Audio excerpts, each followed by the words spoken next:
একদিন সব অবহেলা দ্বিগুণ করে ফিরিয়ে দেব। সব দাঁড়িয়ে থাকা,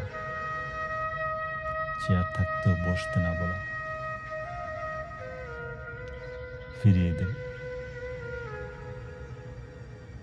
ওই দিন আমিও খুব ভ্রু কুঁচকে তাকাবো, এমন ভাব দেখাবো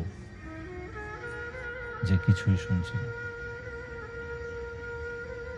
যেন আমার সময় নেই। আমি সকল ব্যস্ততা ফিরিয়ে দেব, সব অবহেলা দ্বিগুণ করে।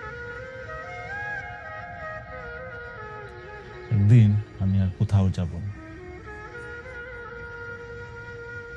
আমার কবরের পাশ দিয়ে তুমি হেঁটে যাবে ঠিকই, আমি ফিরেও তাকাবো না।